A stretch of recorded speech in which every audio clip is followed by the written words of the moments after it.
Games as a service. Let's talk about that.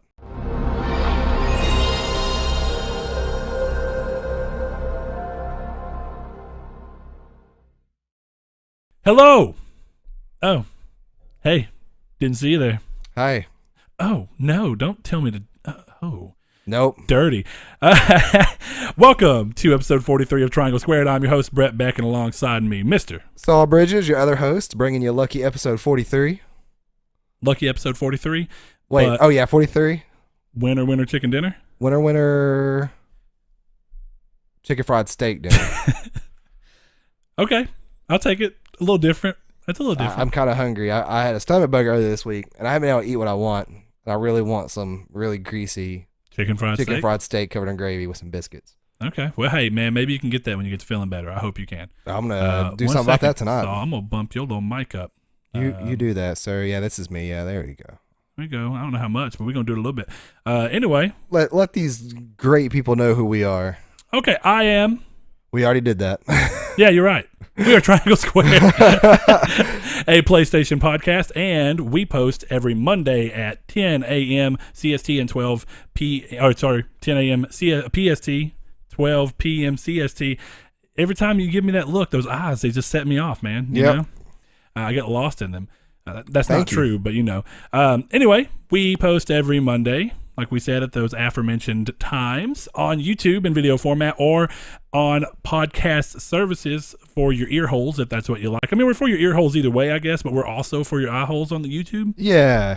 So the YouTube, like we're those 80 years old. Now, what are those kids doing on the YouTube? What is this? Never mind. I was gonna say, what is this Pornhub? Okay, so you took there was a line and you crossed it. But that's okay because we're all about crossing lines here on Triangle Square. I cross the line to Pornhub just about every day. Oh man, I'm not gonna say names, but you sound like a problem your fiance needs to solve. But hey, this is not that podcast. This is a different podcast. So Saul, what you been doing this week? What you been playing? Let's start this thing off right. I've been sick, so now hold on though. You haven't been sick the whole week, have you? Hold up. When did you claim sickness? Thursday? Tuesday. Oh man. Okay. Yeah, I was out of it like Tuesday night, Wednesday, and Thursday, and I started to feel better yesterday, but it wasn't until around like 2 to 3 p.m. that I stopped throwing up. But that sounds pretty gross. Oh, it was. But I did get to play a lot of Rainbow Six before I was sick. Really though, Rainbow Six and a little bit of Enter the Gungeon and Grand Theft Auto sprinkled in has really been it for me this week. I tried out the Metal Gear Survive beta, did not like that at all. The interface, everything about that game's clunky. Which is crazy because Metal Gear Solid 5 is nothing but it is. But like you start out in this white room and you have like these designated waypoint circles that you have to stand in and select items in and like missions and stuff. Okay. So you have to you're in this big white empty room that you have to walk over to this and then go to it. And then what's the purpose? Like just let me skip all this and get in the mission or whatever this is here for. That should be a menu. Do you think that's exclusive to the beta or do you feel like that's the way the game's going to start? I really think that's the way the game's going to start because of how it was used. And it's not, yeah. I mean, and I was telling somebody about this last night, but it's basically a ripoff of Metal Gear because every sound effect is there, ranging from the I heard you say a little bit about that. So you're saying across the entire franchise, right? It's basically just trying to be a nostalgia trip. Yeah, like if you guys know what the sound is when you navigate through menus on Metal Gear, it's there. Which I mean, do you not feel like they're just doing that in a way to make it feel more like an authentic Metal Gear game? But it doesn't feel like a Metal Gear game. So it sounds like it. And what about the menu system? Does it look like Metal Gear? Kind of normal?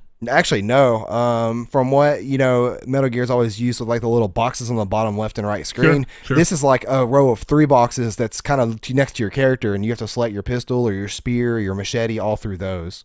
And it actually took me a while to figure out that up was cycling through melee, down was cycling to your gun, and then whatever the other 2 buttons are.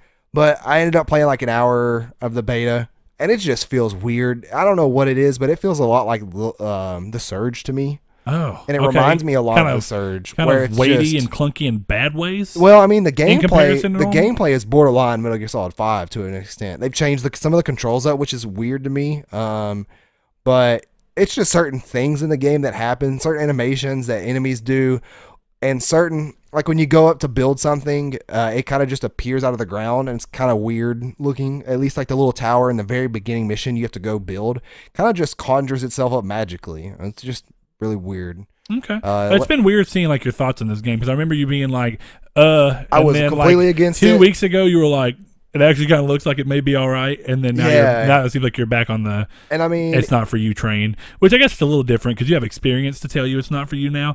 It doesn't even interest me. That's just one of those things. 5 didn't interest me, and I watched someone play it, and I was like glad I didn't care much about this to get hyped up for it. Personally, it just wasn't what I wanted out of the franchise myself, and I also just don't feel like I'm missing out. So, some people are like, well, you should just play it. I'm like, I don't really feel like I need to. I just I think 5 is great from a very single aspect of the story, and I think 5 is shines the brightest when you're playing. The gameplay for 5 is the best in the series, I think. Yeah, well, we'll just have to agree to disagree on that one, but I could see maybe why someone would think that, but it does have, like, it's funny you're talking about, like, kind of clunkiness, which, I mean, that's Metal Gear Solid 5 from every bit I've seen, which, not to be crapping on 5, it's also what 4 did, like, really weirdly kind of almost robotic-looking movements that don't necessarily look like any human would actually normally move. Like, I didn't get that vibe from 4 or 5, really. Unless it's from, definitely like, certain enemies. Definitely on Snake, he just, in cutscenes normally, yes, but when you're actually doing the gameplay, he always had a somewhat stiffness to him. Yeah, I don't guess I'd have to see it to kind of. I mean, it's something that you get over throughout the course of playing it, but the fact that you don't even remember noticing it is a little odd, because I feel like it was even in the original games. I always thought he just held his gun kind of weird, where his hands like almost at a downward angle when he's holding his gun when he runs. Yeah. No, like if he's holding his gun, he's like this. And it's like pointed down. Yeah. When he's, and I guess that's probably the thing they do in the military. I don't know. Yeah, I don't know. But what have you been playing this week? All right, so a little different. I hopped back into Need for Speed Payback because that was a game that I had kind of dropped. I can't remember if when I started back up. I want to say it was early this week because I went back towards. I was like, okay, I'm gonna grab the platinum and beat it because I was real close, and I dropped out for Gran Turismo and a couple of other games like The Division and stuff. I kind of just slowed down on it, and I didn't get back around to it. But now that I have, I'm a little pissed because, of course, I'm going towards the platinum. I'm working towards. I posted about this on Twitter this morning.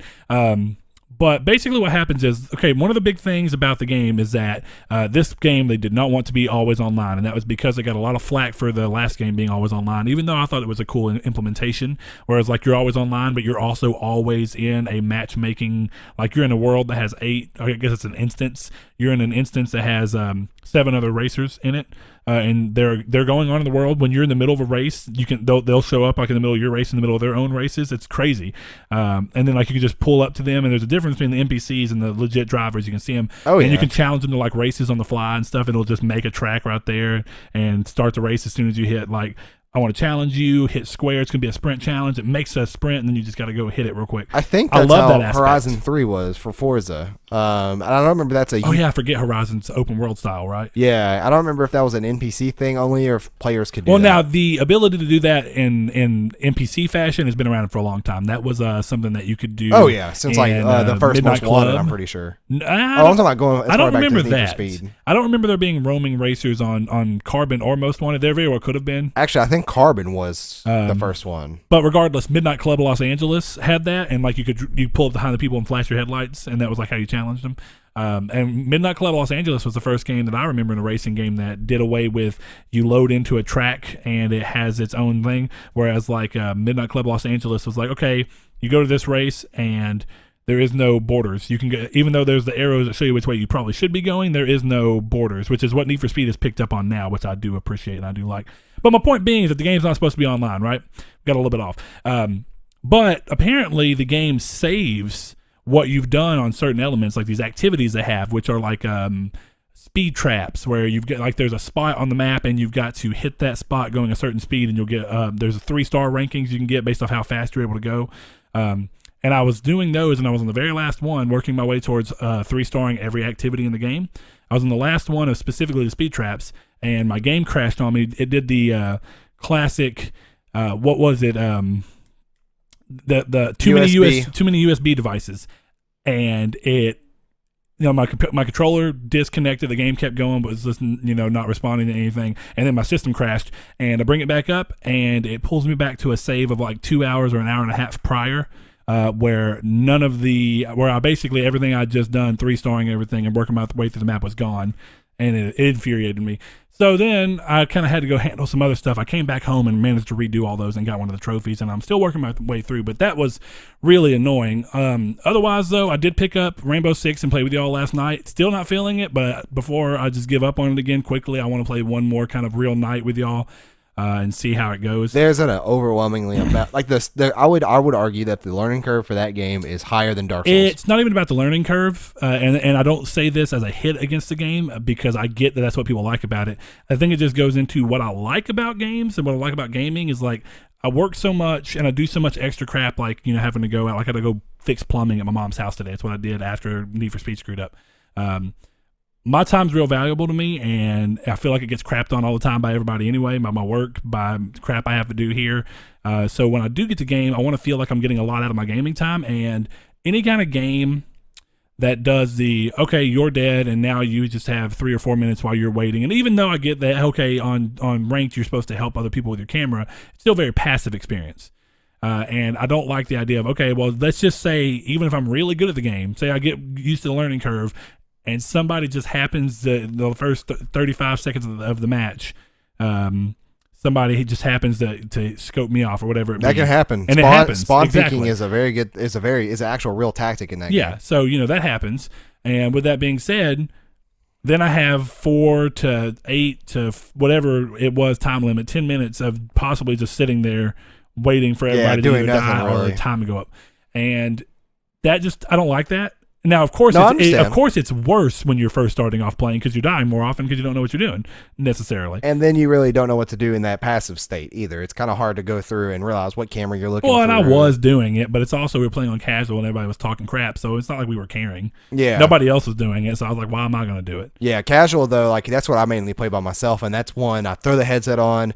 The sound cues and audio cues in that game is absolutely phenomenal. And that's one thing. I'm not used to playing games online very often, like shooter games, definitely really tactical shooter games. So, it's funny. Someone was like, well, did you not hear his footsteps? I was like, you know what? I did. But in my mind, that didn't trigger that I should probably turn around. I was like, I wasn't even thinking about that. That's a very real thing in Rainbow Six. And I've known about it forever. It's just because I don't normally experience it, my brain isn't triggered to be like, footsteps, bam, turn around. It does one of those things that I really love about, like, we're going to bring it up later in the games as a service thing.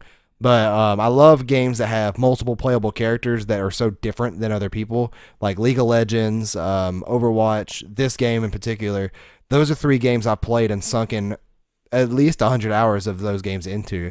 And it's such a fun experience to pick up a new character, see what the abilities or how the character works is, then go look at like YouTube stuff to teach me how to play it, and then go back and actually replicate that stuff that I learned and actually feel like I'm playing a cool character that I learned how to play. It's a much cool experience. Yeah, that's a little different. I don't like watching someone else play on It's YouTube. not even watching somebody else play. I can watch like a PDF file basically or like a PowerPoint, and basically, I'm with you. I think it's just differences. You've always had more of a knack for online games than I have, so that's true. But I'm going to give it one more just day and see what kind of goes on, like one more good couple hour gaming session, see how it goes. But I have a feeling I'm going to end up returning that. That's why I bought it used. Yeah, just didn't want to waste my money. There's a lot of stuff coming out. Honestly, why buy that game if Monster Hunter comes out? I'm not loving it anyway. Monster Hunter comes out. Or this week, technically. Yeah, technically. Monster Hunter comes out shortly after Monster Hunter. 2 weeks after Monster Hunter, we get Shadow of the Colossus remake. I mean, everything's right around the corner. Wait, 2 weeks? February 6th. Okay, I thought it was February 16th.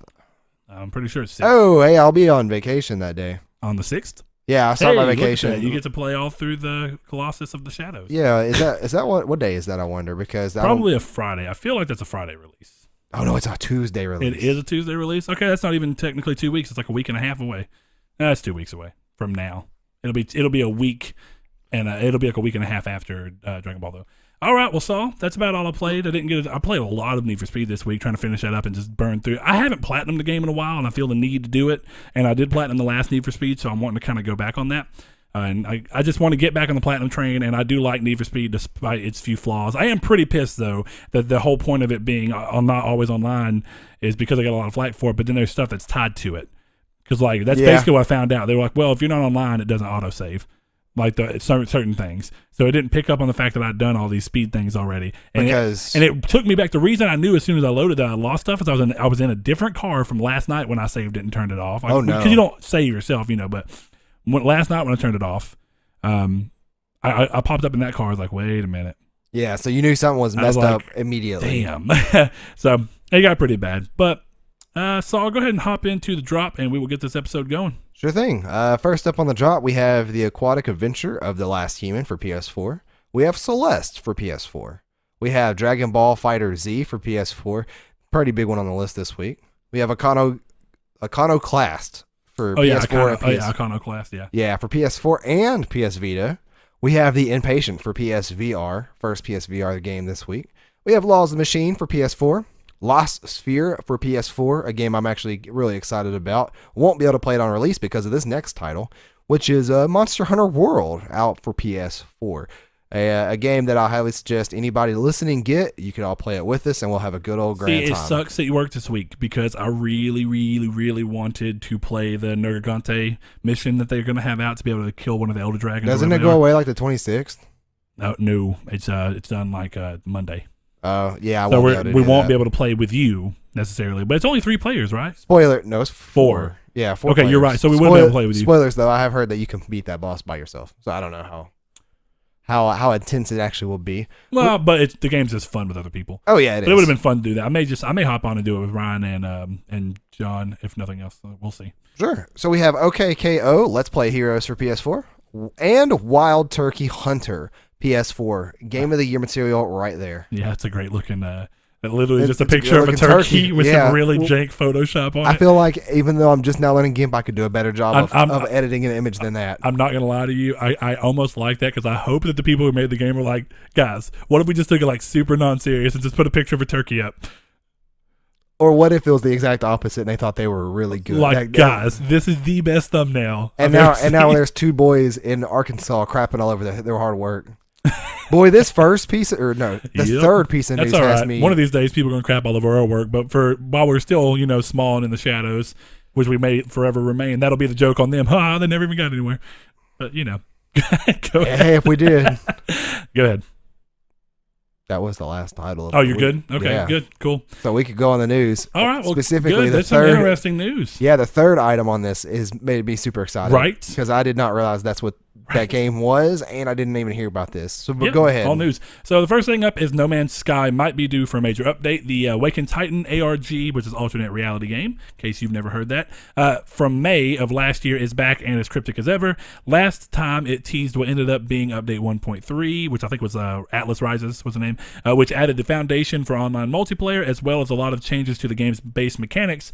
It's likely that an update is within sight, if not imminent. One of the other things that people noted as to why they think it's imminent is that the game has had major updates about every 3 months. This game would almost qualify as games as a service at this point. Absolutely. Yeah, that's crazy. Yeah. So, I mean, it's and games as a service is a really broad term because while some of them are unintentionally doing it, others are obviously being like, this is the plan. Yeah. I think No Man's Sky was always meant to be this way, but at the same time, they had no choice. If this game was ever going to be a game that people wanted to continue buying and making money off of, they were going to have to do something to get people to get trust in them again. And what do you do to do that? You update the hell out of the game. Yeah, that's true. And they do it all for free. Because actually another great example of that was Rainbow Six.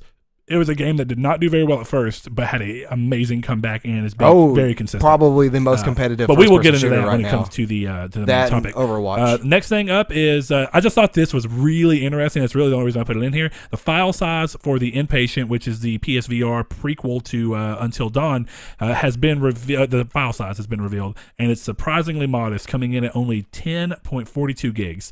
Now, just for comparison's sake, if I remember right, I don't feel like grabbing the case. I'm fairly positive that Until Dawn was 42 gigs. No way. Yep.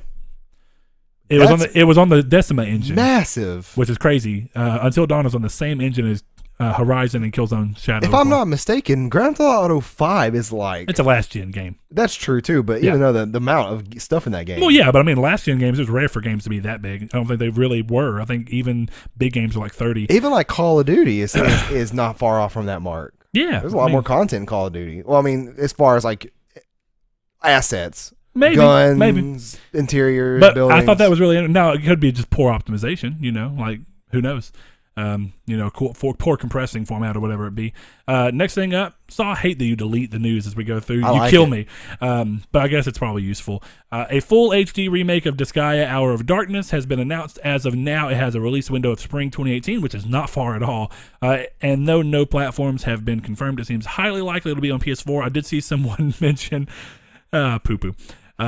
I've seen someone mention that it had wrong tags and that it was supposed to be on for PS4 and Switch. I'll definitely buy it for the Switch. But if it comes on Switch, that makes sense. I think there's a chance because that was originally a PS2, PSP, DS game. There's a chance that comes to Vita. That was the first. I would be extremely surprised though because 5 didn't even make it to Vita yet though. To be fair, that was the first Disgaea game I ever played, and I played it on a combination of PSP and DS. So since it's not coming to Vita, and that I don't even have a Vita, Oh yeah, but it's coming to PS4. You don't want them sweet trophies.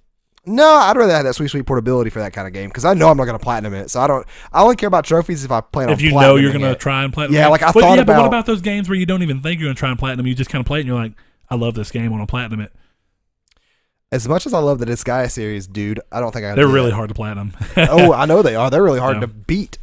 Saul, at least challenges. If last week's episode wasn't enough, look at Saul throwing his hat away, doing all sorts of crazy stuff. Man, audio listeners are just Saul. Don't do that to your hat. What did it ever do to you? Anyway, audio listeners, Bungie is yet again under fire from Destiny 2's player base. Frustration rose from a lack of communication on how the new Season 2 weapons would be added into the game. So, get this. The weapons are being added throughout the events of the season rather than all at once at the beginning. Not that bad, right? Not really that bad. No, that's terrible. Well, but hold on. In and of itself, it wouldn't be the worst thing in the world if it was clearly said, hey, this is our idea for seasons. This is what we're going to start doing moving forward. Lack of communication has been a big problem with a lot of big companies lately, and it doesn't help that Bungie's been having a lot of issues with Destiny 2 within its actual player base, the retained player base it has. For them to come out and do this is ridiculous, in my opinion. Go ahead and finish this up because I do have something that Bungie did specifically say about something at the end of this. And I think I just kind of tried saving face for those who wouldn't know too much about it. Okay. But there's also backlash on a change that throttled how many faction tokens could be earned in the time period, which Bungie says they aim to balance. Now, Saul, does this have to do with the fact that they basically butchered and really put a hold on lost sectors in general? So I don't know about that. I do know that you can no longer do what we used to, where you would run through the same lost sector a couple of times and get like 15 tokens every 2 minutes or whatever. I forgot what it was. It was a lot of tokens real quick. Bungie basically said that they don't like it that people can do that without even firing their gun, so they have locked it for now. They said that they will be more they'll communicate with fans more and then in the future about that. Yeah, like, I did see that. It's like, yeah, come on now. Communicate with us, then do it. Yeah, exactly. All right, next thing up, PlayStation. Not gonna hurt people for playing your game, Bungie. Literally playing your game. All right, next thing up, PlayStation have revealed a collectible figure line called Totaku. I'm pretty sure I'm saying that right. They are collectible figurines based off a franchise exclusive to or synonymous with the PlayStation ecosystem. The first wave will include the Hunter from Bloodborne, which looks pretty sick. I'm happy about that. Parappa the Rapper, Kratos, Sackboy, one of the ships from Wipeout, Crash Bandicoot, and Hihachi from Tekken. It is set to release on March 28th, or they are set to release. The whole first wave is, and they're going to be $9.99 each. It's pretty interesting. So, man. So I see what you added. Next thing up, PS4 released a mandatory system update this past week. Update 5.05 comes in at around 370 megabytes and improves performance. That's the wording they use. This is likely a fix for the exploit found in the last update that allowed unsigned code to run, and as Saul wanted to add in some of that sweet system stability that we talked about so much. By now, did you see the GIF I shared that had the car like racing? Yeah, I loved it. It's the best GIF I've ever seen. I love it. So yeah, by now that's the most stable system that's ever been released. Outside of the PS3, because the PS3 still gets updates for system stability. Okay, next thing up, this past week, the Monster Hunter World Special Edition PS4 Pro was announced for EU and NA, so it's European North American territories, in limited quantities in North America. That was a GameStop exclusive. I don't know if it was a game exclusive or something similar in Europe. Did you get it? Check that in. I did get one. Unfortunately, because of the way that they are and the fact that they're limited, and I'm fairly positive that these are actually just the Japanese systems because the systems are not region locked anymore. I didn't know that. You have to pay for the entirety of them up front. So I had to pay for the entirety up front. That sucks. You couldn't, even if you pre-ordered in store, all you did was, and which is what I did, I was trying to do that. Justin had to find out when I got there that you either order it online, they ship it directly to your house, but you are guaranteed same day arrival. I don't know how many times GameStop's guaranteed that and never went on its word. I don't know. lot. We'll for sure get it because it ships out of Dallas. We'll get it in one day. I'm not even worried about that. But other people be wary. The other thing was that if you went to the store, the only thing they did do was just order off their POS on the online system. You still had to pay in full, which is unfortunate because now I have to sell my PS4 Pro. Well, my question is this, and I coming from somebody who works around this kind of stuff like retail and junk. Don't be this person. But like, I wonder if you could buy it, return it, and then buy it again, but use your PS4 as I don't think so credit. because I don't think it counts as an in-store POS item at all. I think. So it's not even in their system then. I guess at a store level. Well, exactly. That's what I'm saying. That's why you can't pre-order at store level. You have to pay for it off the internet, and they can just do it through their online store portal. It was really weird, odd thing to happen. But here's the thing. I was saying for a long time, I really wish that would have come out here, and that they have not released a cool PS4 Pro yet. Now they have. I'm not counting the white PS4 Pro for Destiny. That's too bland and vanilla. Isn't it just literally white? Just white? Yeah, just like they did with the original Destiny PS4. But the Taken King one was white with the cool map, which was was the coolest PS4 they've ever made besides the Final Fantasy 15 one. The Final Fantasy 15 was really pretty, but actually, as much as I didn't care for the game, did you see the Metal Gear Solid 5 Special Edition PS4? Wasn't it red? Red and like that crimson with a gold strip. Okay, I do remember that. It's really pretty, really pretty. Next thing up, Sony announced a collector's edition in terms of surprise announcements, really quick and out of nowhere. Sony announced the collector's edition for God of War. Revealed as the Stone Mason edition, it will include a 9-inch statue of Kratos and Atreus, 2 Hulora brothers carvings, a cloth map, and a steelbook for the game, as well as a replica ring, keychain, and shield miniatures. On the digital side of things, there will be exclusive armor set, shield, a digital comic, and a dynamic theme for the game. It costs $149.99 and it still has no release date. One interesting thing to note is that they specifically say that the replica ring, keychain, and shield miniatures are only available in the Stone Mason edition. I don't know if that means that the individual statue and pieces will be available separate for purchase at a later date. Not sure. But it was weird that they decided to include that. I will say for the price for that's a really good value. Not bad for a collector's edition. Not bad. 9-inch, two technically 9-inch Don't statues. get me wrong. Definitely, there's been more competitive ones, but it's not bad. It's not 2 9-inch statues. It's one. It's kind of like my Kratos back here. It's on a rock. There's 2 figures on it, but yes. Interesting, nonetheless. Last thing on the list here is that fans of the Alien movie franchise are in for a possible treat. A new game has been announced that is said to be a shooter and will be developed by Cold Iron Studios. Don't know who they are, don't know what their pedigree is, but there is no title or release window given. So this just seems like a really in the air, like, hey, we're doing something, here it is. I don't know if it's to try and see what the interest would be for it, to judge like how much budget do we really want to give it or what, but it's really weird. So I'm not going to go any further than that in it, but Fox Next Games makes me think, is it something to do with Fox? But like Fox Engine? Well, no. Okay. The Fox movies. Because who Fox owns Engine? Alien? Oh my gosh, dude, that sounds amazing. Who owns the Alien movie franchise? Is that Fox? It has to be Fox, yeah. I mean, I have no clue, dude. But I'm pretty sure that's who made Prometheus and Covenant. I mean, that will tell you enough. And I'm pretty sure every Alien movie's been Fox. I could be wrong, but I'm pretty sure I remember the Fox opening on almost all those movies. Let's find out. But yeah, I'm kind of worried. 20th Century Fox. I'm kind of worried because the last Aliens game that was not the horror game was awful. Yeah, it was terrible. What was it? Alien Colonial Marine? Yeah, it Colonial was Marines. Awful. But actual Aliens Isolation was a fantastic game. And I actually still think that I bought that during a sale and I never downloaded it on my PS4. I've played it before. Don't get me wrong. I've played it before I bought it. My boy, a new challenge.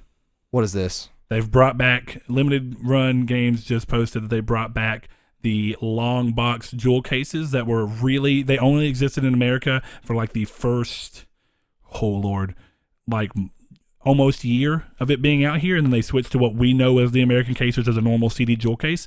This is what it was. It had a longer image and stuff like that. I want to see if I can find a way to get some of these. If so, I'm about to do some crazy custom cases. I remember those. Yeah, like a couple of games had it, but it was very rare here. Now, it was more common for a lot of games in Europe, but Europe also just had generally better cases. Did Soul Reaver have one of those? No. It didn't? No, it did not. It did not. But it doesn't matter. I'm just going to... Now, maybe Europe did, but not in the U.S. No, like I remember seeing one at my cousin's house, and I remember thinking that's a weird-looking case. Because I saw it after the fact of knowing how now, I probably got you off of whatever it was you were talking about, and I apologize. Oh, no, I was just saying Alien Isolation is a really, really good game. And yeah, for those a lot of people liked horror, Isolation, but Isolation was also what I imagine as the closest thing to an Aliens Outlast game.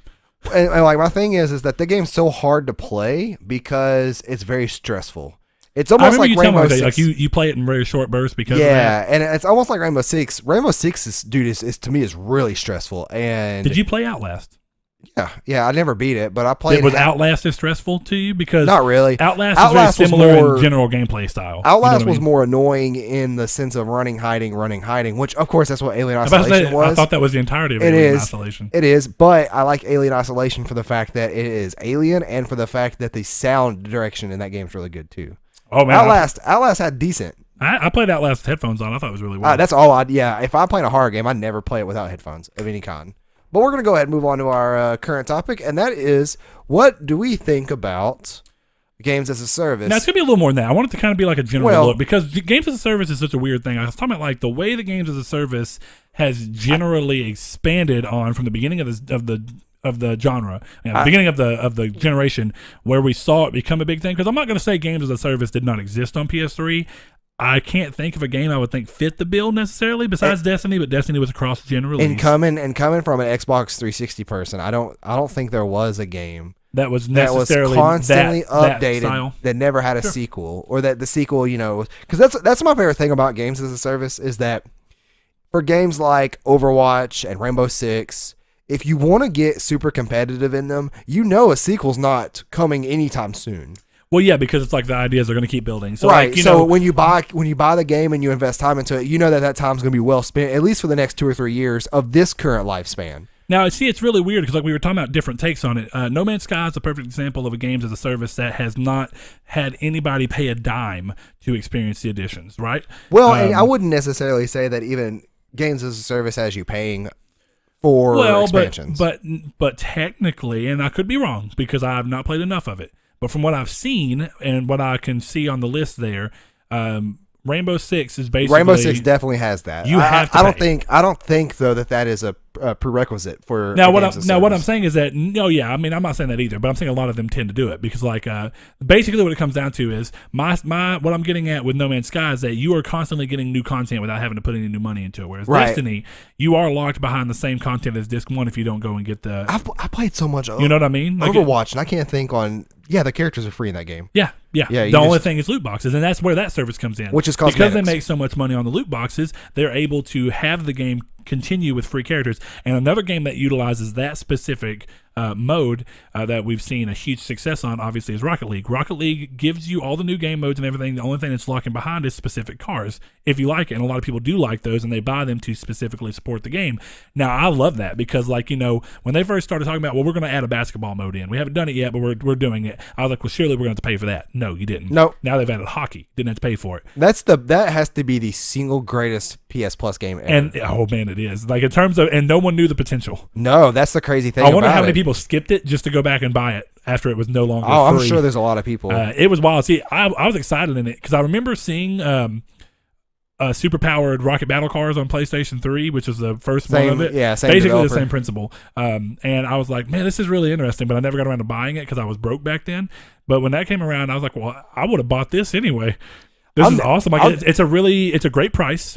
It's like $20, isn't it? It's a great price, and it's funny because this is all going to wrap into something. Like, we're talking about games as a service, and it's interesting because I do know that there's definitely the argument that not every game needs to be games as a service, and it's weird when I tweeted it out earlier. The way I worded it, and I do believe this is they've shown this is that any genre in gaming can be adapted to fit this business model and be successful. Does it need to? No, but it is an added benefit if it does, in my opinion. Well, it's an because that you're getting your money. One thing I will say is when you have a very story-heavy game, it works better for multiplayer. Because if you have a very story-heavy game and you make I'm talking about adding this into any genre that fits. I'm not talking about a specific game. Well, sure, but I'm saying but some genres are inherently story-driven. Action adventure almost always have some form of story. You know what I mean? Yeah. And like interactive narrative experiences or whatever you want to call them, the Telltale games, and there could be an argument that they are games as a service anyway, but you're really just, it's episodic. Episodic's different.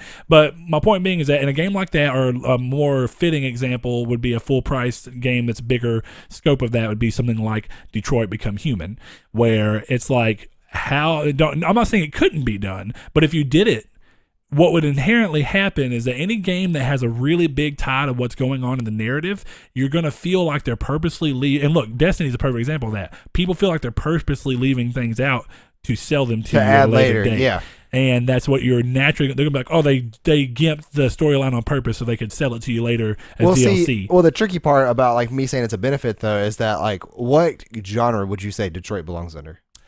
Interactive, it's super hard. It is. No, that's a really hard. You can't say like a third person. You can't say third person action adventure because you could say that like if Uncharted was to come out like Uncharted 4 did, and the multiplayer on Uncharted 4 was great. People loved it. Apparently, I never played it, but I do know it was played a lot. It's not something I played 2, 3, and 4. The only one I didn't like out of all of them was 3. I thought 2's multiplayer was very fun. And see, Naughty Dog could have kind of transformed that game, the multiplayer side of it, into games as a service. So they constantly released maybe characters or skins and stuff, and kept people coming back for more. Because I think that's what games as a service really does well, is it brings you back. So here, and this is Wikipedia, so I'm going to take this with a very big grain of salt, but I think it's interesting that this is where they decided to stick it.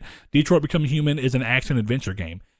See, I would think so, because just the way the game works. But see, just like in music that I hate, genres are a necessary evil. Yeah. Because while everything gets lost in genres and that kind of blows, it also helps that the genres help you describe something. Because if I just say that Detroit's an action adventure game, you can be like, oh, it's Uncharted. No, it is not Uncharted. Yeah, or like you could easily describe, I wouldn't say easily, but you could technically describe The Last of Us as horror if you wanted to. And to be fair, you could. There's ways. You shouldn't, but you could. Shouldn't, but you could. I could see the argument, but yeah, it's interesting that any genre could be made to fit it. Would every genre benefit from it? I do not think. So that's what I'm saying. By saying it's an added benefit and everything. I think because the term genre can be used so broadly in video games that it does make more sense now we've talked about it. I do think, though, that there's ways I'll that say it can most be beneficial. Expansive games, like anything that has a populated multiplayer, will automatically benefit from it. Sure. And, going into I get that some people don't want every game to come this, and neither do I. I talk about all the time. I am very much a story-driven game player. These really aren't games for me. I normally hop into a game and then play it. Like, even though I enjoyed Destiny 1, I'm probably done with Destiny 1 forever. I enjoyed Destiny 2. Highly unlikely I'll ever play Destiny 2 again. I can say I got the platinum, so I do not have to go back to that game. But at the same point, maybe I will go back to Destiny 2. But it doesn't pull me like some people. Yeah, it can have a game I might go back to because I do love the way they've built their system for game as a service. It's funny, a lot of people don't like it. They feel like it's money pinching, which, I mean, it makes sense though. If you're trying to create a game that's going to continue to sustain itself, you have to, because you need to have some form of income. Now, it doesn't need to be, it doesn't need to be predatory. A substantial amount. It doesn't need to be predatory like something that balances and lets you pay to win. People talk about that all the time.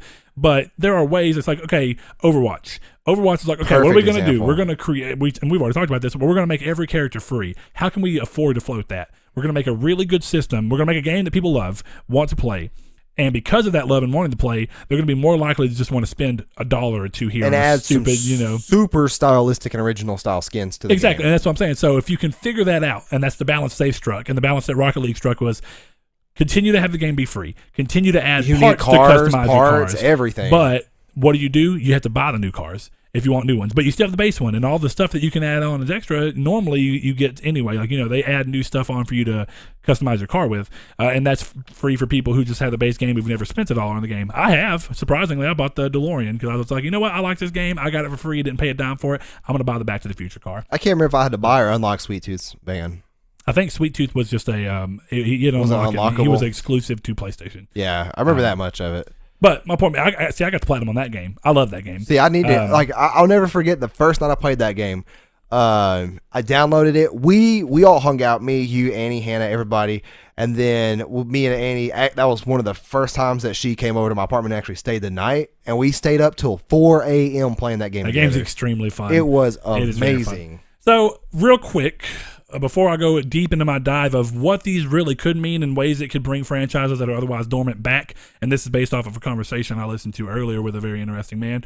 I'm going to go over and see what some of the people on Twitter are thinking. So when I posted about this earlier, didn't get just a ton of responses, which is kind of interesting because I thought this would be a little more of a divisive thing than it really ended up being. Steve Bitto, hey Steve, hope you're doing well. I'm not interested in replaying the same thing over and over. And that is a sentiment I can completely understand because Oh, yeah. what is the problem with Destiny? When you get to the end of the content that's base game it's or loop. they've added, It's a grinding loop. bam, you're playing the same thing over and over. Nathaniel S. Hicks, don't know you off the top of my head, but thank you for listening. I hope you. That's Nate Lloyd, boy. No, not Hicks. Nate Lloyd's down here. Nathaniel Hicks. Oh. Boy, learn how to read, Saul. No, my eyes need to adjust. I thought that was Nate. Nate, my boy Nate. He changed his profile picture. He again, did. It screws me up. But Nathaniel S. Hicks, he says, I think it has a place. Agreed. Very instantly, I want to say that. But I don't think it should be the predominant model in gaming. Give us a choice, similar to how we have a choice between large open-world RPGs and linear single-player experiences. That's a great sentiment. I really do stand behind that. Like I said, while not everything benefits from it, and even though it could be in any genre, hold something sacred and just let there be choices. Not every game needs to be this. And as you see, you're going to get a lot more turds in the water if you do it with every game that comes out instead of absolutely. like the 10 few that work really well now, like Rainbow and Overwatch and stuff. That's why I was saying I retracted that statement of it could be a benefit to everything, when in reality, it's just going to muddy up the clean waters we have now. And see, I saved talking about this game in specific, even though I did say something about it. Pretty sure, but Nate Lloyd said Polygon recently put out an article about how Warframe has developed an ethical loot box system within a games as a service model. I think we need more developers to think long and hard about how they approach games as a service and the monetization of these types of games. And then he also shared the article itself. And I didn't get a chance to read it yet, but I am going to read it because I do think it's interesting. But I've known from the time I started playing Warframe that it is the same. And so I want to go back. And I may just go back, like I said, now that Plains of Eidolon's out, I may go back regardless of who else is going to play with me. Hey, play Warframe.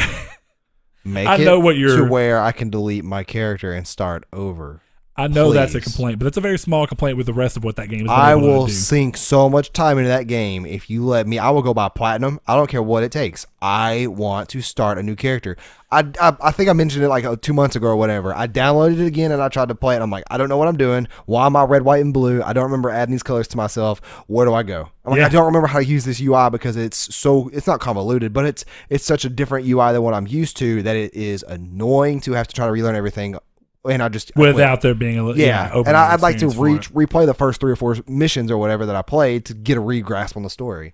I don't want to go watch a video to catch me up for that. I understand, but I do agree with the general model that they are what Rocket League is in this sense of a game that's more like Destiny than it is Rocket League in the grand scheme of how the game plays and what you're doing and playing with other people, going through these missions and dungeons. Now they've opened Plains of Eidolon, very open world setup. But what they've done is they've been, hey, everything that we're adding is free, 100% free. They added Plains of Eidolon, this huge expansion. Nobody had to pay a dime for it, Saul. I know, it's amazing. A similar expansion on Destiny 2 would be considered a sequel, probably. Destiny 3. But my point being, the fact that they continue to do this and take the same route that Rocket League is where we're going to continue adding things to this game, regardless of what people are giving us money, monetarily speaking. You can just continue to play this game. Actually, the more perfect analog is No Man's Sky. Here you are, bam, No Man's Sky. You are continuing to get new stuff on here even though you're not paying a dime. Now, they came from very different places. Warframe is a very specific example of a developer taking a chance on an idea and going far. It's crazy to think that so many people love Warframe now who don't even know what Dark Sector was. I know, and Dark Sector was a great game. I had a conversation with someone the other day. I was like, I just wish it had a little more ties into Dark Sector and like story-wise. And they're like, Dark Sector? I was like, yeah, the Tenno, the original guy in the original Dark Sector was David Tenno. He's like the first of them. That's why they're called the Tenno. And they were like, what?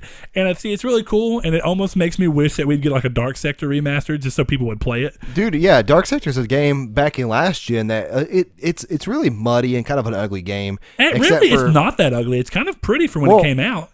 Came out around the same time as Gears 2. Well, I'm talking about how it's just about the same color scale. But that's old, That's what I'm saying. I'm just saying the color scale of that game is very Gears of War-y, grayish with like the green. More dark, but black. Very, very like dark. Things were wet a lot, so it was very shiny, but not in a bad way. Not like a fake plastic looking way, just like overusing rain.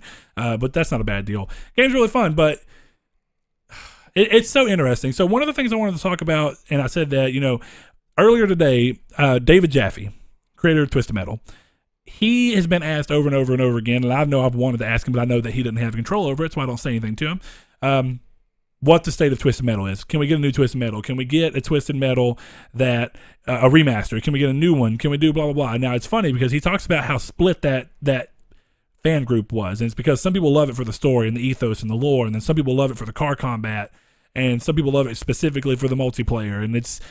But one of the things he said that I thought was really, really cool, and I actually love the idea, and I hope someone at Sony actually saw that video and listened and took it wasn't even like a pitch. It was just like his idea of what it is. If somebody could take that, turn it into a fully developed pitch and run with it, I think it would see moderate success, and enough to be called a good investment. So what his idea was, Saul, is take the Twisted Metal franchise, right? Strip it away of the story and take the car combat, which is the core of the game, and the car combat and the multiplayer. So those are two really big parts. The car combat's the core. I think I remember multiplayer hearing about this. This was 2 days ago. He posted the video. Yeah. So what he talked about is taking Twisted Metal, shrinking the IP down to do basically what Rocket League has done, and that is make the game available for about $20.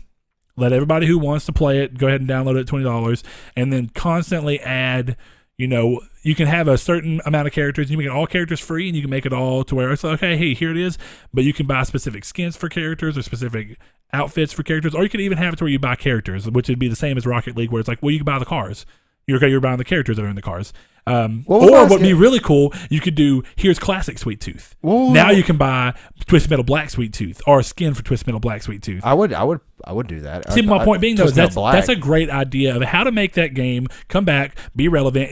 Technically, if they come out with a new one, it is Sony's longest running franchise, which is amazing. That's really crazy to think about. So if you take that idea and you put it to this game, and you put out this little, $5 million budget game, which is exactly what he said, $5 to $6 million, push it into this type of game, and put it out there. It's a gamble, sure, but what a perfect idea of bringing back a franchise that didn't do exactly great. It did okay on PS3, the last thing did, but it was very critically panned. It was split, very divisive game. A lot of people like the multiplayer. It is one of my favorite multiplayer experiences on PS3, but it takes that idea and it brings it to a new audience and an old audience, and there's less things for people to get caught up on. You don't got to worry about it if you enjoy the fact that he only had 3 characters that had a story. Okay, fine. Well, there's not a story in this anyway. This is also not a full budget game.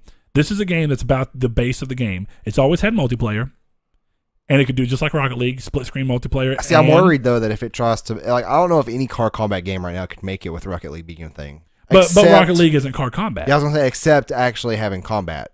Well, and that's what it would be. It'd be Twisted Metal's core gameplay. Right. But it would be shrunk down to where you get new maps sometimes, maybe even new game types, and you have normal, like, okay, team deathmatch, free-for-all, or whatever it be, but it's just the game modes. You buy it for cheap, and then they can add new people in, and they can find ways to make that interesting. I would definitely pay $20 for something like that. I would absolutely pay $20 I don't know if to I try would go over. You know what I mean? Yeah, $20. What was the last game he made? The last game he made was Drawn to Death. Yep. Yeah. Oh gosh. Yeah. I didn't even play it yet, so I have I have no horse in that race. But my point being that he also made God of War. Together. He also made God of War. So I mean, right? Yeah. It's just the guy, and I mean, like I say, I don't know about Drawn to Death. I think it's a great idea. Even if it was poorly executed, I don't know, but I thought it was a great idea. Who has the reins over God of War right now? Corey Balrog. But everybody calls him Balrog. But yeah. That's what I thought, because he's the one that made the boat joke 2 weeks back, didn't he? Yep. Boat of War. Yep, and he was a director for God of War 2. He's been on every one of the games besides Ascension, I think. Which apparently is like the worst. The fan worst. The fan hated one. But it's if you can take this idea and use it to bring back franchises that are really old, and don't get me wrong, some of them will be weird because it's always a bet, and people aren't going to want to put money into just nothingness. But could you imagine like Colony Wars coming back as a don't know what Colony Wars is. Oh, it's okay. PS1 strategy game. Like a RTS. I wasn't in RTSs when I was that young. So but my point being is that you can bring back a lot of franchises that people have loved, and you can bring them back in a way that is somewhat true to what the game has always been, like what the series has always been tied to, but you can also use it in new, interesting ways. Like Command and Conquer. There hasn't been a Command and Conquer game come out in a long time. Yeah, but to be fair, that's not Sony's IP, so... There's been Command and Conquer. Oh, it's not Sony's IP. No. But they've been on the franchise. Yeah, people outside of Sony could use that. I'm trying to think of cool ideas, and I know that would never happen because of the way these games are budgeted out. But imagine, even as a games as a service at $60, and it's what it should have been, and it's technically what Smash you could consider was. But PlayStation All Stars Battle Royale as a games as a service, where Brawlhalla is completely free and it is a game as a service. If they will come out with that, but if they will come out with it at $40 or $60 and make sure it's good, and then constantly make sure they're adding maps and characters and listening to community feedback and what a great idea for a franchise that can come back and continue to make money. Right. because the thing about those games is that for them to be successful, they have to thrive in a competitive environment. Yeah. And see, Smash is in a weird space right now because of the Switch. That's the only reason it's in a weird space. No, dude. Have you not seen that a lot of the major Smash 4, which is what that's called, the Smash 4 players are taking a break? Zero is not playing the game right now. See, I do know that a lot of people have regressed back to they're using ROM hacks now at this point. I forgot what it's called. It's a combination of Smash Brothers Melee and Brawl. Yeah, it's a Brawl. I can't remember what it's called either, but it's a ROM hack for Brawl or Melee, I think, because Brawl's the GameCube one, right? They're both GameCube. No, they may have been cross-gen, but one of them was, one was Wii. Was Melee Wii or Brawl? No, Brawl and Melee. Wait, yeah, I think you're right. Hold on. Melee was the first one. But my point being is that, people are going back and playing that, but the idea that it can be a good games as a service, I think, is very true, and I think we saw it somewhat on Wii U, but how do you keep it going? Now, you can keep going with weird, skins or whatever, because there wasn't enough skins on PlayStation All-Stars Battle Royale, and there wasn't enough skins on Wii U Smash. So if you take that idea and run it with that, bam, now you have another idea. I think going cheaper with it and letting the game thrive off of that, like going $40 to the initial price and letting it continue to thrive by making sure it's competitively fun and has skins for characters. I would think they would do something really cool with like a Pokemon style game. It could be game as a service. Yeah. So like imagine, like I'm trying to think of, like, this is literally all off the top of my head, but I was sitting there thinking, like, wouldn't it be cool for a Pokemon game to be a weird kind of games as a service thing, where maybe you could have a world where you create your own self, like you do kind of in the new Pokemon games, and you can kind of go out and you have these creatures you can catch, but like upon like every season, the person who has caught and has the highest ranking battle will be awarded like the season champion. And then for people who the Pokemon Go, because I think that's what they're doing right now. No, that game's I don't make anybody mad, but that game's not good. But it'd be cool, like, release new trainer outfits or something like that, or new. Now, are you saying it's an actual Pokemon game, or even no, as an idea? Like an idea Sony could use, a Monster Hunter game? Because they have that. Oh God, what's it called? Invisibles that they used. That's almost as bad as Pokemon Go. I don't know. I didn't play the most recent one. But Saul, you have any other points you kind of like about it? I think it's interesting that even, the main games we talked about, which is Destiny, first-person shooter, The Division, third-person shooter, Rainbow Six Siege, which is like a tactical first-person shooter, Rocket League is a, not car combat, but like a car sports game. Sports games are always games of service. That's like, to me, that's what even though they come out yearly, they always have that same mentality. They just shorten it over a year. Yeah. But then you have like No Man's Sky, space exploration game. See, and it can be in any genre, as I said. But it's interesting that it's already bled to the genres it has. And it thrives the best in competitive genres because there's so much you can add. And that's so interesting because, like I say, I don't know, in No Man's Sky, is there any way for you to spend real world money in that game?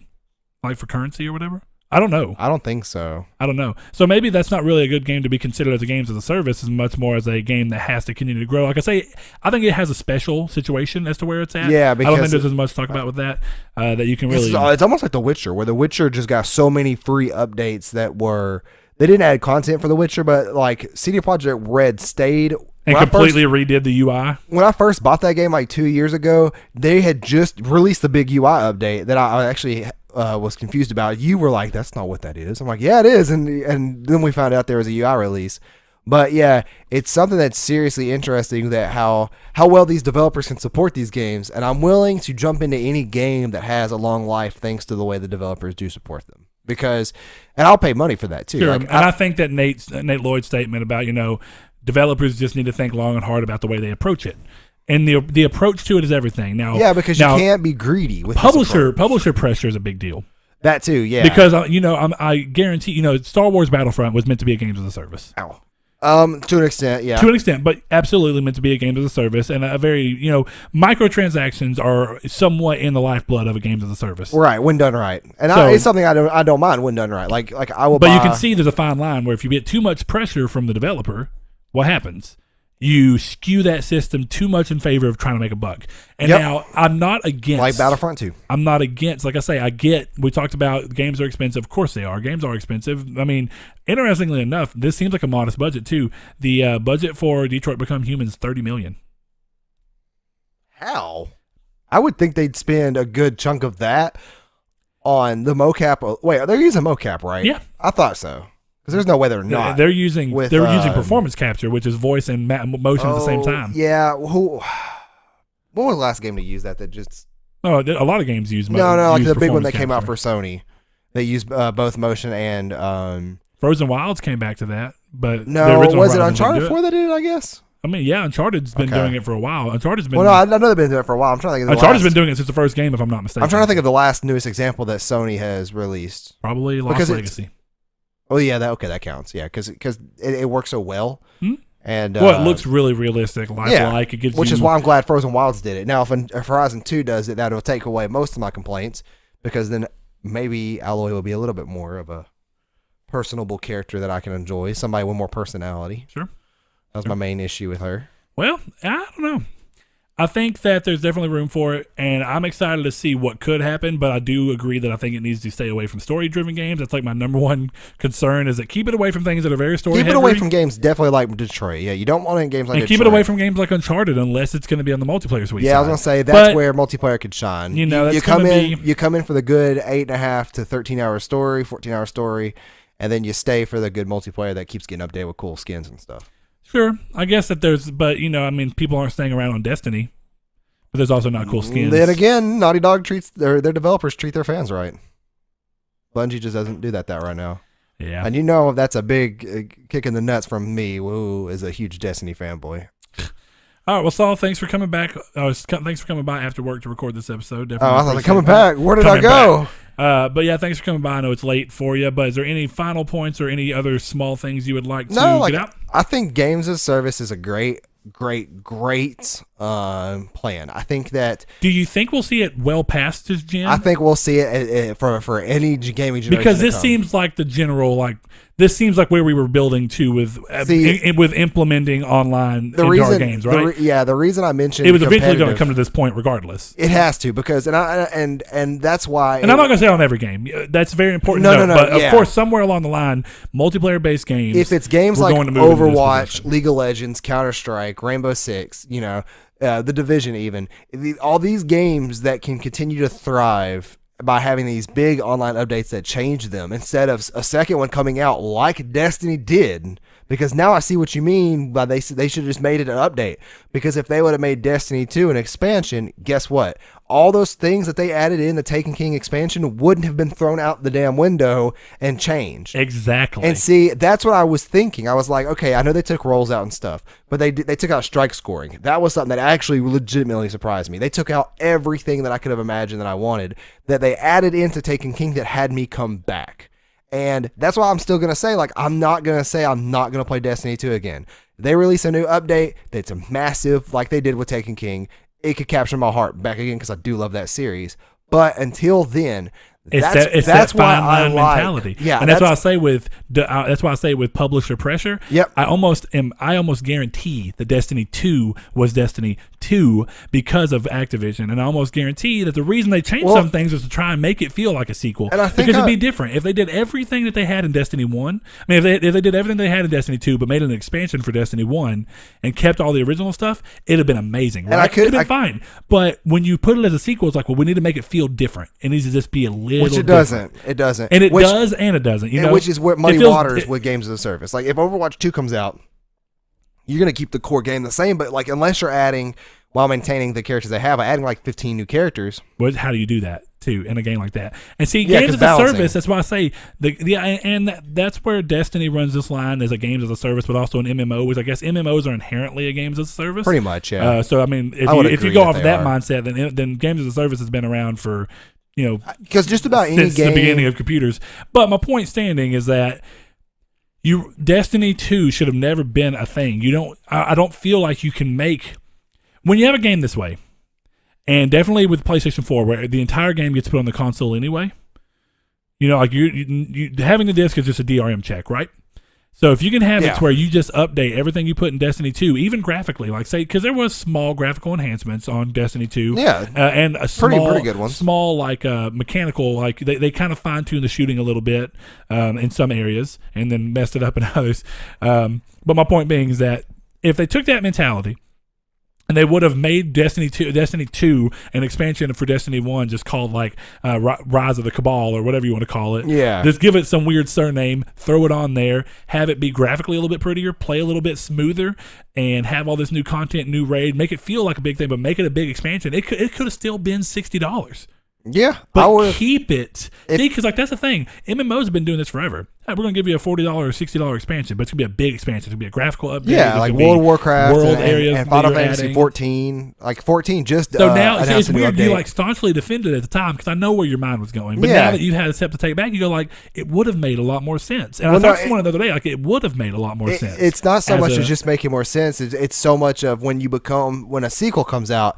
And this is why I think games as a service works so well. Why does there need to be a sequel in games as a service? Well, and that's the thing. Because people keep like, well, how do you make a Rocket League 2? Well, do we need to? Yeah, it's like just keep adding on and improving the game and adding more content to it, and you never will until you need to leave a generation behind. Minecraft, games as a service right there. Minecraft is the perfect game. And we haven't even talked about that. Minecraft is one of those games, and it's funny, we were winding down, but now we're back up. But Minecraft is one of those games that doesn't make you pay anything, but has consistently updated itself and for the betterment. Yeah. Over and over and over. Terraria, over and over and over. We are seeing this bleed through to far more. Oh, yeah. I think it's funny that we didn't even go to these ideas. You know? Yeah, it's a great multiplayer advantage to be able to play these games and see like this. This is something else that I am on the fence about, but it's almost like a games as a service can't exactly be reviewed. Because you have to constantly update the review. Just like IGN just updated Rainbow Six Siege's review. Yeah. And gave it a higher score because of the stuff they've done. You can review it, but it's a review that can never be set in stone. Exactly, because if like, which is weird, because how do you take a review at face value if you don't ever look for it again and see that it's been updated or changed? Or if you go back and if I'm wanting to say like, let me look at Rainbow Six Siege and see if it's any good, and I stumble along a 3-year-old review or 2-year-old review, I'm going to see the negatives, and it's actually hadn't been improved. So it's super interesting. But yeah, I'm all for games. I just think it shows that you don't always need sequels. Now, could Minecraft ever get a sequel? Probably. We know Terraria is going to get a sequel, but I also do feel like within the realm of what Terraria is and has been, and the fact that you've literally never paid a dime for anything on Terraria, it's just been a game that's been continuously updated. I don't even think there's any way for you to spend real world money in Terraria. Then bam, that's all you have right there. Because you can buy skins in Minecraft. That's how they monetize that. Oh yeah, but Terraria doesn't have that. So the fact that they've given this Terraria making this a game makes sense. They've probably hit the most they can do within the mechanics they've set within this foundation. But being able to explore that with a new idea without having to build on top of that makes sense. But for a game like Destiny, which is about your character and this big thing, moving forward, and it's a very MMO-like game anyway, why would they not do that? Why would they make a sequel? Because of publisher pressure. Publisher pressure in this situation is one of the biggest enemies to the way that games as a service could go, because Psyonix self-published. And the whole goal, yeah. So and Terraria self-published, Minecraft self-published. What do you do in these situations? Every game that you're seeing doing it well, besides Overwatch, Blizzard is the weird prime example here. Blizzard's the only one that's done it perfect from the get-go. Rainbow Six had to stumble its way into it, but it did get there. The Division, I feel like, is a good example of that. So Ubisoft is close. They're coming up on it. And they've done well for themselves so far. The Division kind of faltered at the beginning from a lot of people's talk. But I think a sequel is well needed when a game just needs to be not reworked from the ground up, but it needs to take everything that it has. Now, I will say this. Fully updated. I do think that I don't think from even when I've played with the Division, I don't think it ever needs a sequel. Well, see, personally, they've already announced that it's getting one. I know. So, like, what they need but my to point do, being, I just don't feel like it needs. Well, what they need to do is take the current game and the current mechanics that they have, and then they need to expand upon it in a wider and better world. And I think that's how you do a sequel as a games of service. Sure, but I just don't think they're necessary. That's where I stand. Well, yeah. But go ahead. I mean, you saw like Destiny too. There's a speculation, and I cannot remember if this is confirmed as truth or not. But you remember the Age of Triumph on Destiny 1, the Siva story. Yep. They argue that was actually a full set expansion similar to Tekken King that had its own raid and everything. And it did have its own raid and stuff. But people were speculated that was that cut content from Destiny 2? Or did they just make this content very hastily to set us up for Destiny 2, to give us something in between Destiny 2? Because Age of Triumph was free, correct? No, I don't think so. Really? Yeah, I'm pretty sure Age of Triumph, because it included the raid, it included everything. I thought Age of Triumph was the last thing they did for Destiny, right? You may be thinking about the book of whatever it's called, and I might be getting the name but wrong. I'm thinking of Age of Triumph was the last Destiny 1 update. I don't think it was free. And I might be wrong, but like I really don't think it was. Either way, I mean, yeah, it's so. But where But were you people going are with it? speculating that is either cut content from Destiny 2, which obviously Who knows though? Because like we said, Destiny 2 apparently got rebooted completely. Yeah, 16 months before well, release. And this is crazy too because this is stuff that people have been talking about since this expansion came out. So I think that as long as developers, unlike Activision, communicate. I think it's fine. So I'm all for it. Give it to me when it makes sense, especially in competitive multiplayer shooters, because you will have me looking for patch notes. You'll have me playing different characters I never had before. Actually, yeah, you're right, because I'm telling you, as soon as they say that there's a No Man's Sky update, I'm hitting those patch notes so quick. Dude, I'm telling you, like last time when it wasn't even patch notes, it was a legit full page of like, here's everything new. I was like, how nice is this? There's a certain amount of surprisingness. I'm so tired I can't think of the better word. A good amount of surprises when you are super excited for a game. Like I am super into Rainbow Six right now. I'm browsing the subreddit. I'm browsing the Siege Academy subreddit trying to get tips. I'm looking at YouTube videos on like what my controller should be set at and how tactics for each map layouts and stuff. And I'm super excited to know that there are characters coming out, and then to be a part of that speculation is something that's real fun to me. And reading patch notes about how people are getting nerfed here soon. It's just a big spectacular, and that's why I like games as a service to me. But I think this has been a good episode, number 43. Did you have anything else? We completely forgot about Reader Mail, but it's a little too late now. I don't think anybody... Did you do Reader Mail? No, I didn't. Oh, there's one, and oh man, I'm so sorry, Otabib. I'm going to read it because I like it. Was it from the Discord? And it ties back in. No, he messaged us on here, and I have it. It ties back into the grand scheme because this game is meant to be a games as a service, from what we understand of it so far. So he says, what do you think the state of Anthem is? And he goes, it's been quite a time since we didn't hear anything from BioWare. It's understandable that they don't release any info after the Star Wars debacle and be associated indirectly with it. I hope that the microtransactions model is more akin to Overwatch, and that to perfect the loot system to not be as wonky as Destiny's. I agree with that. I also hope that there is a solid story in there compared to Destiny's mediocrity. Again, I agree. 2 may have been better than 1, but it wasn't the godsend it needed to be. And he says, in his opinion, so yeah. Probably the game won't be a 2018 release. What do you guys think? Any 2018 possibility? Any BioWare mishaps and ending up like Mass Effect Andromeda? Possibility of leaving microtransactions behind in their current form? Thanks. Was there a microtransactions in Andromeda? Yes, I'm fairly positive there was, but I don't even necessarily think he's talking about that. So where he's kind of going with this, and Mass Effect Andromeda did have the same thing as Mass Effect 3, if I'm not mistaken, like the card things you could buy for multiplayer. I barely but played the game 3, didn't do but very I know well, a dude so spent like $15,000 in those cards in Mass Effect 3. So, but I think his grand point is state of I think Anthem. it's interesting. I think Anthem's fine. I think them not showing anything is the fact that they revealed it a little too early. I do feel a common mistake. I feel like what we saw was not gameplay. To be dead honest with you, I feel like there's those were totally pre-rendered cutscenes. That was not gameplay. No, the cutscenes can be pre-rendered, but even the part where they say it's, and it even had the pre-rendered HUD. Oh, you talking about when they're like flying through the rings? They had a and stuff? HUD, remember? Yeah, I'm pretty sure it did. It had a HUD. I don't remember it the looked HUD, weird. but I do remember them flying through like rings and stuff, then underwater for a second. Yeah, that's definitely I definitely. feel PC. like they can't be now. If it is current gameplay, that's PC. Or even that's 1080 alpha build. Yeah, that's 1080 Ti SLI there, because there's no way a console can run that. Of course, they're going to show the game like that, which they need to be careful of. They need to be more transparent about that. Like, play it on PC. Couple things. I feel like Anthem will probably be an Xbox One X game, but the chances of it being a PS4 Pro game or a PS4 game seem to be littler to me. Like, they seem to be going down.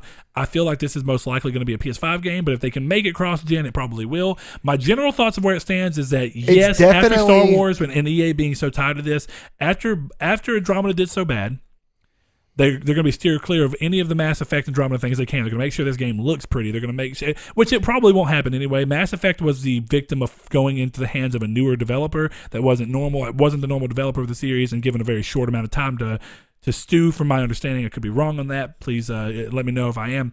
But Mass Effect Andromeda was a specific situation with the hands that it fell into, and they did the best job they could, I'm sure they think, within the time limit they were allotted. The game should not have released in that state, and I feel like EA should have known that. So with that being said, Anthem will be held until it is absolutely ready. They will not risk running it early. No. I feel like the microtransactions you're talking about with Star Wars and this being EA, If anything, the fact that they have not added transactions back into Battlefront 2 yet is a good sign. It's a very good that they sign. are scared. They know not to do it. I'm still not buying that game. Now, I don't think I'm buying that game. Will at there all. be microtransactions? Absolutely. There's microtransactions in as long Need for as Speed they're not Payback. pay to win. That's what matters. I think that's the fine line. Look at Overwatch. Look at Rainbow Six. There's no pay to win transactions at all. You know what I just spent $5 on Rainbow Six the other day? A chibi for my gun. A little chibi charm. Listen, this is how you get people invested in the game, guys. You have these cute, original, and just amazing designs that you put in the game. And like, of course, when I'm in the final kill cam, I want me to be shooting somebody and have like a little chibi of my character on my gun. And it's the same thing. It's amazing. It's the same thing that, like they talk about, you price something small and you make it just cool or stupid or cute enough to where someone in line and you put it up beside where you check out, where someone in line's like, I'm already here. Might as well. It's $1. What is that called? Yeah, it's oh man, I know what it is. It's like upsell. But it's like a specific marketing technique. It's like placement marketing or whatever. Yeah, I'm sure that there's something. But yeah, that's basically the idea. Is if you give it to us and it's something that I can roll through, see real quick, and be like, I'll spend $1 on that. That's stupid, but it makes me laugh and I like it. I'm excited for Anthem though. I'm at least excited to see more. I'm excited to see more too. I like the idea of another third-person shooter game in the Destiny style, as they want to call it, the Destiny Division style. I think the Division's really cool for that, and it does stand very differently than Destiny, which is good. And I put a ticket in for my Warframe character. We'll see if it actually lets me. Hey, if it does, man, bam, we're going to play some Warframe. I'm going to download it. Super nice about it, dude. I was like, I'm going to download it. I really want to enjoy this game, so thank you for any help. Because I really do. I really want to play the game. Yeah, I think that my last thing on this is he's talking about, Overwatch is saying, like Saul's saying, I agree. But on the story-wise, I don't even know if this is a game that... I don't know how it's going to go with story. Is it going to be world lore? Because I almost feel like world lore would be better. Honestly, give it the Dark Souls, Demon Souls, where there's a story, and there's missions, but they're not really narratively heavy. They're just things that are kind of fun and designed for you to have fun with, like instances. One of the best things about Bloodborne was the way the story was told. And the way we literally 3 months after its release, we're walking through Target playing the guessing game of thinking of what the story was. What it really was. And because now, it gives you that vague sense to where nobody feels like there's an objective reason of whether the story was good or bad, because you almost don't even have an objective understanding of the full story. Exactly. Like you do. And you don't, because so much of it's metaphorical. What was it called? Hunt for the Pale Blood, I think is what it's called. It's like a 180-page PDF that somebody has written up that is the entire story of Bloodborne, confirmed by, I'm pretty sure, Miyazaki himself. Where it's talking about between all the item descriptions and stuff and pulling everything together. It's literally pulling things from item descriptions to part together. I think that would be amazing. I think having audio drops in weird parts of No, Anthem, I do not like audio drops. Like Lords of the Fallen, do not put that in a game. Lords of the Fallen had audio drops? Yes. They're like tapes. They were scattered around. Please do not put that in the game. I don't mind those. I don't mind those when it's the right kind of game, which Anthem is the right kind of game, where it's like a radio that they recorded into. Like, but the problem this is the last thing. I like those. The problem is the Lords of the Fallen will put those things around combat areas, and I'm sitting here trying to fight enemies, and I can't focus on the thing, and I'm not about to go navigate through a menu to listen to it. I don't know about that. That's weird. But my point being is that they find weird ways to make it to where you're building the story throughout the world. That may be best case scenario. All they need to really do is set up the reason you're in the areas doing what you're doing and let you kind of go from there. Like, it could be something loose where it's like, oh, hey, you're a Marine who's on this planet doing this, and this is your reason for going. A solid story would be fantastic, but I feel like it's asking a lot. Now, it is oh, Lord, it is BioWare, and they are known for stories, so hopefully we get a great story. But you just can't bet on it. And I think that these games start to stand better as... Okay, perfect example. The Pale Blood Hunt is what it's called. Going back to it by Redgrave. I'm going to look into that. But my point being is that Destiny is a perfect example. Destiny's very trying hard to be story. I feel like the Division does a much better job at letting the world explain stuff around you. Those little echo things where you can kind of scan. And those are in great. And those are in great pieces of the world, because typically you find one of those and then it has you walk a couple feet and there's another one that's not in combat areas. Yeah, and that's a good idea. Yeah, and in multiplayer games like that, it's great because it works so well because it puts you out of combat. Now, if it's like weird small world things. So like I always notice Ryan loves those sections because he's always I do too. He's always like, oh look, this guy did this, and then this girl ran out this door and she got hit by a car. Yeah, and he just loves the small details. And I was like, she did get hit by a car. I'm like, that's really cool. Yeah, he loves the small details, and I get it because letting the world tell the story is a lot more interesting than trying to force a somewhat poorly written story down your throat. Now, of course, that gives you weird, different characters because, of course, Cade 6 wouldn't exist if they didn't try and give you interesting characters pushing this information on you, most likely. Because it's funny, they leaned in so hard to Cade because people liked the little bit of what he had in the game. They're like, we're going to make him big so that he's a selling point. Because he was much everybody bigger. Loves Nathan Fillion. He was much bigger in the Taken King than he was in anything else, even though he's been in the game. The Taken King? Yeah. What are you talking about? Well, I'm talking about Destiny in general. They slowly built Cade up to be this big character. I thought you were talking about between Taken King and Destiny 2. Well, yeah, that's what I'm saying though. Taken King, he was big, and then Destiny 2 is huge. Oh, okay. I thought you were saying he's bigger in Taken King. No. But I just mean like tired brain work. Yeah. So I don't know. That's where I'm at. I think that Anthem still has the ability to be a really cool game, but I've been apprehensive ever since I've seen it. I just don't quite know what to believe because it seems like another Watch Dogs scenario. Well, and not only that, but it's like if it comes out this year, it'll come out at the very end. It'll come out holiday. To answer that question, no. Because what does it go against? There's too much, in my opinion. But I don't know though. The too much does come across from PlayStation. There's a lot going on in the PlayStation camp this year. And if this is a Microsoft PlayStation release, So I mean it's possible, but we haven't seen enough. So if we don't see it at E3, I'm going to go ahead and say it doesn't come out this year. Within 1 month, we have Dragon Ball FighterZ, Shadow of the Colossus, and Monster Hunter. It's just World. Fighters, by the way. It's just stylized as Fighters Z. What? The game is just called Dragon Ball Fighters. It's just stylized with a Z. I've heard so many people say Z in that. It's because it looks like it because they use the big Z from Dragon Ball Z, but it's just Fighters stylized with Fighters Z. Z. Thank you guys for tuning in to episode 43. I'm going to go home and get some sleep. Hey, you know where to find us. Thank you, everybody.